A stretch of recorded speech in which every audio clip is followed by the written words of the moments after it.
네, 감사합니다.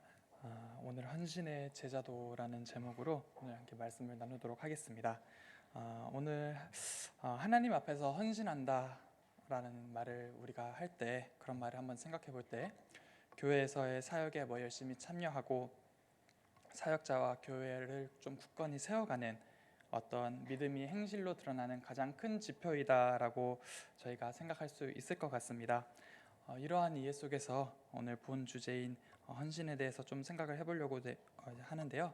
우리가 헌신이 하나님께 기쁘게 내어드립니다 라고 이제 말을 할 때 사실 이러한 개념이 교회에 헌신한다는 것이 단순히 이제 교회 사역들 혹은 뭐 부서, 어떤 성김 봉사기구, 전도회 이 정도 차원에서 국한되어 있다라는 느낌을 받습니다. 여러분, 헌신이 무엇이라고 생각하십니까? 의외로 성경은 헌신에 대해서 막 그렇게 많은 말을 정확하게 하지는 않습니다. 그런데 가장 명확하게 헌신이라는 말을 사용해서 교훈을 주는 본문이 바로 저희가 오늘 읽은 이 본문인데요. 금송아지 사건 때 레위가 어떠한 일을 했는가에 대해서 기록을 하고 있는 본문입니다. 성경은 레위 지파의 모습을 헌신이라고 표현하고 있습니다. 저희 출애굽기 32장 27절을 한번 같이 읽어보도록 하겠습니다. 모세가 그들에게 이르되 이스라엘의 하나님 여호와께서 이렇게 말씀하시기를 너희는 각각 허리에 칼을 차고 이 문에서 저 문까지 왕래하며 각 사람이 그 형제를, 각 사람이 자기의 친구를, 각 사람이 자기의 이웃을 죽이라 하셨느니라. 아멘. 이 말씀은 굉장히 잔혹하지요. 모세는 그들, 즉 레위 지파 사람들에게 너희의 형제, 친구, 이웃을 모두 죽여라 라고 말씀하십니다. 어제까지 함께 먹고 마시며 잤던 사촌들, 비롯한 형제들, 마음을 나누고 같이 자리를 기울이던 그런 친구들, 서로를 돌보는 이웃을 죽이라 라고 하는 얘기입니다. 여러분, 쉽게 죽일 수 있으시겠어요? 요즘 시대로 표현하자면 여러분 사촌 중에 절에 다니시는 분 계신가요? 하나님이 죽이라고 하시면 죽일 수 있으시겠어요? 저는 제가 친구라고 부르는 동갑내기 친구가 딱 둘이 있는데요. 동갑내기 친구 둘입니다. 둘이 있는데 만약 하나님이 이 친구들을 저보고 죽이라라고 하신다면은 사실 저는 못 죽일 것 같아요. 죽이는 게 무섭기도 하고 복합적인데요. 아무튼 저는 못 죽일 것 같거든요. 그런데 여러분은 어떠십니까? 하나님께서 죽이라라고 하시면 죽일 수 있으시겠어요?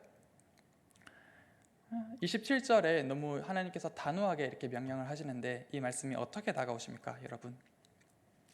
28절을 보겠습니다. 그들은 처형을 집행하는 모습을 보여주지요. 그들의 친구를, 형제를, 친척을, 이웃을 처형합니다. 그렇다면 여러분, 이 사람들이 가벼운 마음으로 처형했을까요? 죽일까요? 예, 알겠습니다. 이렇게 했을까요? 인간적인 관점에서는 오히려 레위 지파한테 형벌을 주는 것 같은 그런 뉘앙스의 명령입니다. 이것은. 그러나 이제 이 레위 사람들은 자기들이 가지고 있는 감정, 판단, 어떤 자신의 인간적인 시선에서 가진 모든 것들을 내려놓고 말씀에 순종해서 이 사람들을 모두 죽입니다. 29절에 의하면은 하나님께서 그들의 마음을 뭐라고 표현하시냐면은 29절 말씀입니다. 그들이 자기의 아들을 죽였다, 자기의 형제를 죽였다, 이렇게 말씀하고 계세요. 레위 지파는 레위 지파가 자기 아들일 테니까 진짜 아들은 아니겠죠. 그런데 죽일 때 그 사람들의 마음이 마치 자기 아들을 죽이는 것 같고 자기 형제를 죽이는 것 같다는 것을 하나님이 그걸 보셨다는 거예요. 그 사람들이 어떠한 마음으로 그들을 죽였는가를 하나님이 보셨다는 겁니다. 그런데 하나님은 레위가 이를 집행하면서 자기 아들과 형제를 죽이는 그 마음을 보시고 뭐라고 하십니까? 그것이 헌신이다 라고 말씀하고 계시는 겁니다. 앞서서 저는 우리가 헌신을 하나님께 기쁘게 내어드림으로만 좀 이해할 때에는 이러한 개념이 교회에 헌신한다, 사역에 헌신한다 라는 차원에 축소되어 있는 것 같다, 이런 느낌만 주는 것 같다라는 말씀을 드렸습니다. 그런데 여러분, 오늘 적어도 레위 지파가 보여주는 모습을 보건대 헌신이라는 것이 그저 사역과 행동의 측면에서만 이루어지는 것일까요? 적어도 레위 지파의 모습 속에서 헌신을 보자면은 헌신이란 하나님께 내가 가지고 있던 가치와 판단 혹은 내가 가지고 있는 혈연의 관계까지 전인의 모든 것들을 내어드리는 것을 의미한다라고 볼 수가 있겠습니다. 주어진 말씀 앞에서 내 가치, 판단, 생각의 모든 것들을 말씀에 비춰서 버리는 것입니다. 다른 말로 하자면은 하나님께 내 자신을 제물로 드리는 것이다 라는 말을 드리는 겁니다. 온전하게 드린 바가 되어서 내 것을 주장할 것이 하나도 없는 그런 상태를 말하는 것입니다. 여러분 어떻습니까? 하나님께 헌신함이 자신의 친족보다도 그의 말씀에 집중하고 우선시하는 삶을 살고 계십니까? 예수님께서는 마치 레위지파의 헌신을 말씀하시듯이 비슷한 뉘앙스의 가르침을 주신 적이 있습니다. 함께 읽어볼까요? 마가복음 10장 29절에서 30절의 말씀입니다. 함께 읽겠습니다. 예수께서 이르시되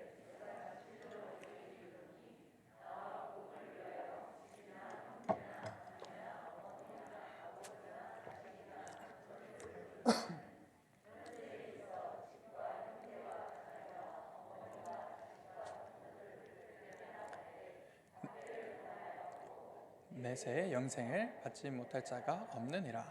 아멘. 네, 이제 베드로에게 예수님께서는 저렇게 말씀하시면서 너희는 모든 걸 버리고 나를 따랐으니까 모든 걸 얻었다 이렇게 말씀하시는데요. 무엇을 얻었는지는 좀 이따가 뒤에서 살펴보도록 하겠습니다. 이제 다시 본문으로 돌아와서요. 우리 신앙 고백적인 삶에 대해서 한번 돌아보고자 합니다. 여러분 십자가를 질 수 있나라는 찬양 아시죠? 좀 이따 저희가 부를 거긴 하거든요.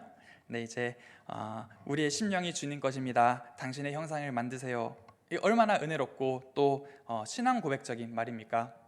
이 찬양뿐만 아니라 우리는 많은 찬양의 가사들이 이러한 내용을 담고 있다는 것을 알 수가 있습니다. 하나님을 위해서 살겠습니다. 당신을 위해서 죽겠습니다. 죽도록 충성하겠습니다 라는 내용이죠.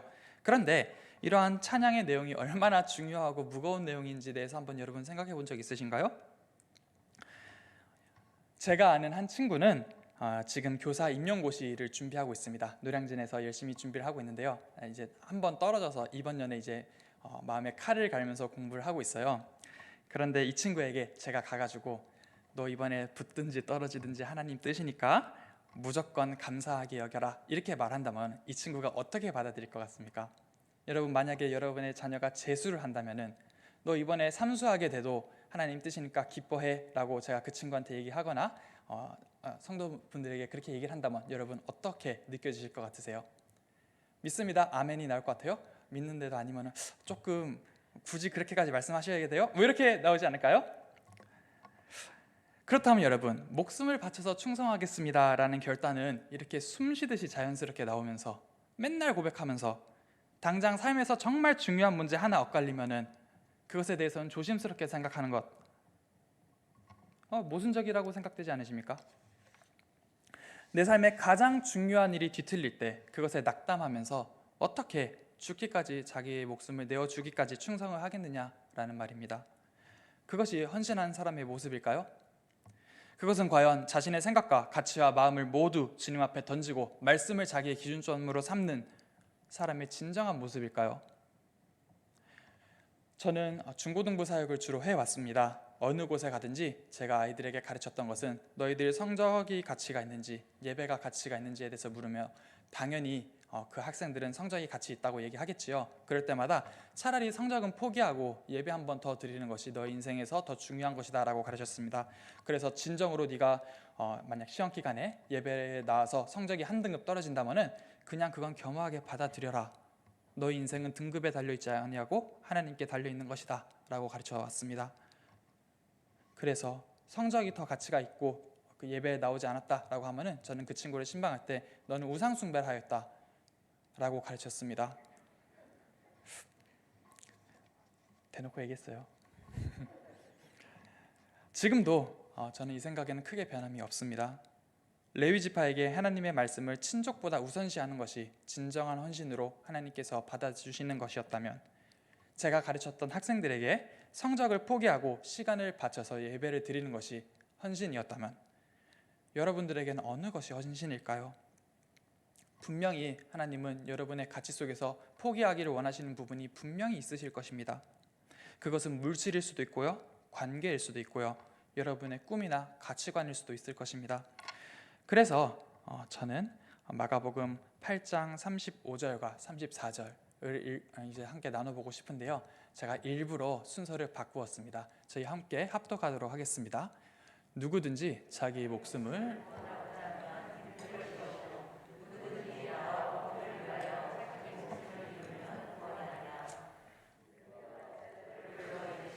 누구든지 나를 따라오려거든 자기를 부인하고 자기 십자가를 지고 나를 따를 것이니라. 아멘.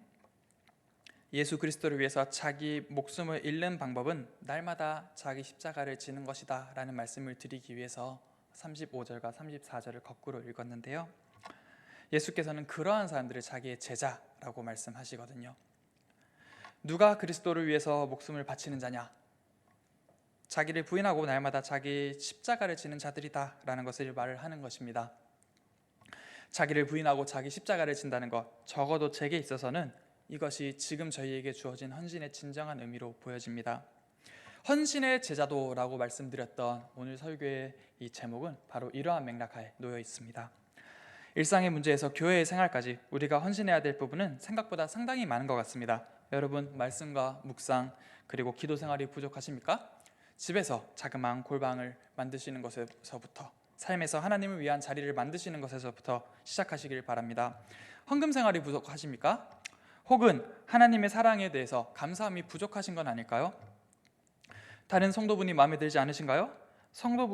그 성도분을 위해서 나의 하나님이, 나의 예수님이 목숨을 바치셨다라는 것을 잊어버리신 건 아닙니까?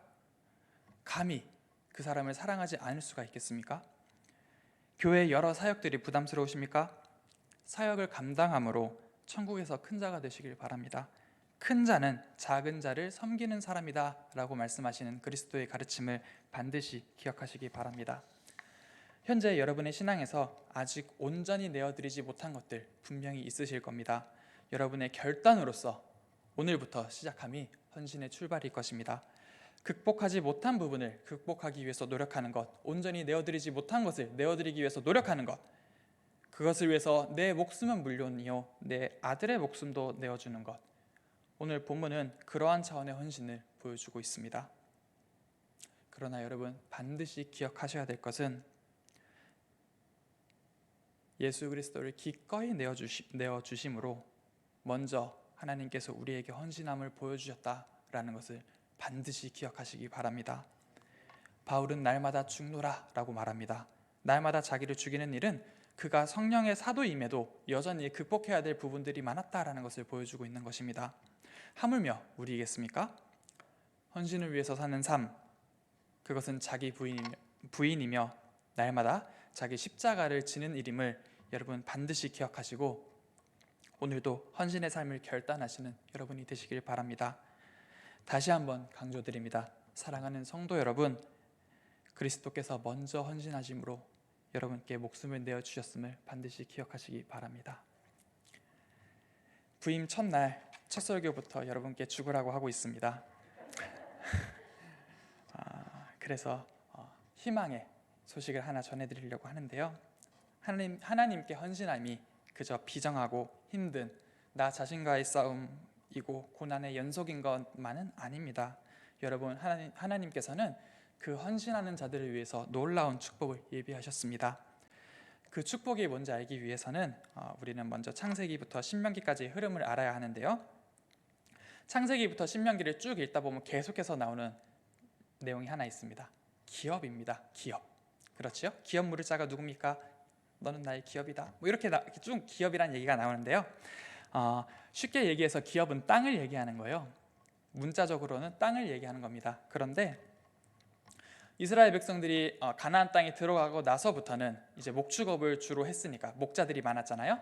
그랬으니까 당연히 땅이 중요했겠지요. 그러니까 좋은 땅을 차지하는 것이 굉장히 중요했고 좋은 땅을 가진 지파가 강한 지파였습니다. 그런데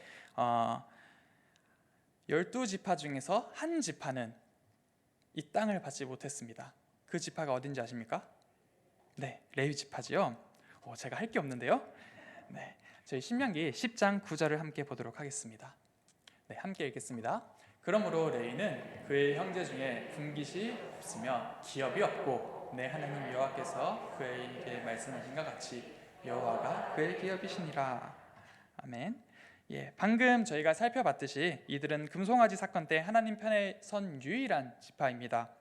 레위 지파는 하나님 앞에서 헌신함으로 자신을 온전히 드렸는데요. 하나님께서는 아까 그래서 분명히 모세의 입을 통해서 큰 복을 주겠다라고 말씀하셨습니다. 그렇지요?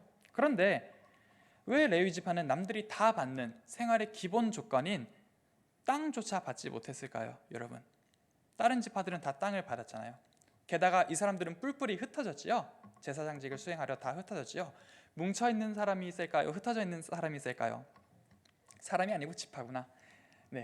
당연히 뭉쳐있는 지파가 세겠죠. 레위 지파는 많이 흩어져 있었기 때문에 일부는 모여 있었지만 대부분이 흩어져 있었기 때문에 다른 지파에 비하면은 굉장히 약한 상태로 삶을 살게 됩니다. 여러분, 복이라는 거는 저희가 생각하는 복은 남들이 가지고 있는 좀 평균적인 것들은 다 가지고 있고 거기에 뭔가 하나 좀 얹어서 주는 것, 그 정도를 저희가 복이라고 생각하지 않나요? 그런데 레위 지파는 남들이 다 받은 그 가장 기본적인 땅조차 받지 못한 상태로 이스라엘의 이 여정을 마쳤다라는 얘기입니다. 그런데 여러분, 시간이 흐르고 이스라엘 나라가 멸망할 때 다른 지파에게 주어졌던 땅들은 모두 다 빼앗겼지 않습니까? 기업으로 삼은 모든 땅을 빼앗기고 그 땅에서 쫓겨나고 포로가 되었습니다. 그런데 하나님께서 친히 기업이 되신 레위 지파는 어떻습니까? 제사장, 대제사장으로 이어지는 예수님이 올 때까지, 그들의 성전기가 멸망할 때까지 계속해서 하나님 앞에서 제사장직을 수행하고 하나님을 기업으로 삼는 그 기업의 축복을 뺏기지 아니하였다라는 말씀을 드리는 것입니다. 여러분, 그것을 민수기 18장 19절에서 PPT를 한번 띄워주세요. 영원한 소금 언약이다. 그것이 너와 내 후손에 대한 영원한 소금 언약이다. 소금처럼 변하지 않는 레위 지파와 나 여호와의 소금 언약이다. 이렇게 얘기를 하고 계십니다.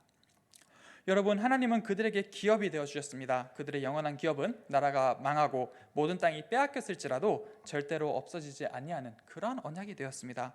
여러분, 그들의 헌신은 하나님이 기업이 되어 주시는 축복으로 값이 치루어졌습니다. 레위 지파의 헌신은 그 대대손손이 하나님을 누림으로, 하나님을 기업으로 삼는 값으로 치루어졌다라는 것입니다.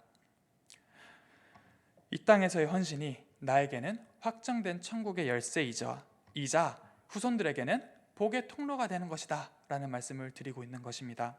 다르게 말하면 여러분, 당장 여러분의 자녀에게로부터 그 축복이 흘러간다 라는 말씀을 드리고 있는 것입니다. 같은 헌신의 베드로는 무엇을 얻었습니까? 그리스도로 인해서 동일한 복을 받지 않았습니까?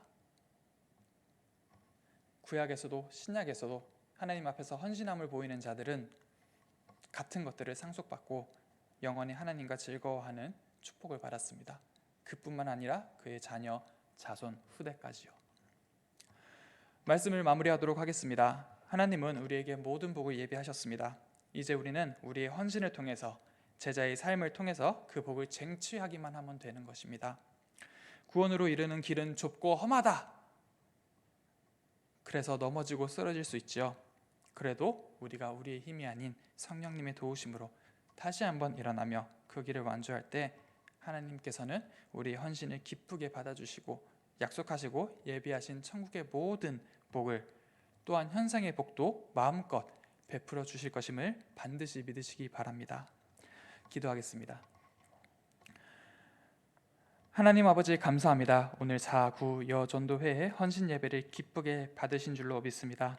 4구 여전도회의 모든 성도들이 그리스도 예수의 본을 받음에 주께서 걸어가신 헌신의 길을 좌로나 우로나 치우치지 않고 잘 따라가는 제자로서의 삶으로서 완성할 수 있도록 주여 성령으로 도와주시옵소서. 이들이 고난 중에서 웃으며 참 기쁨 안에 거할 수 있음을, 우리의 가치가, 우리의 진정한 고향이 이 땅이 아니고 주께서 친히 예배하신 천국에 있기 때문임을 고백합니다. 그들이 삶에서 죽고 헌신의 모습으로 그리스도의 모습을 나타낼 때 주님, 이들에게 기업이 되어주시는 영원한 축복을 내려주시길 바랍니다. 그리하여 그가 속한 그의 가정과 자녀, 손자, 후손에 이르도록 주여 그들의 가문에 영원한 기업이 되어주시옵소서. 이러한 가문의 축복이 우리 전도회의 헌신에서부터 시작될 수 있도록 주여 은혜를 베풀어 주시옵소서. 그리하여 4구 여전도회를 넘어서 이 예배를 통해서 같은 헌신을 결단하는 모든 이들에게도, 나아가 염창중앙교회 모든 성도들에게도 동일한 축복을 베풀어 주시옵소서. 헌신의 모범을 보여주신 참 스승 예수 그리스도의 이름으로 기도드립니다. 아멘.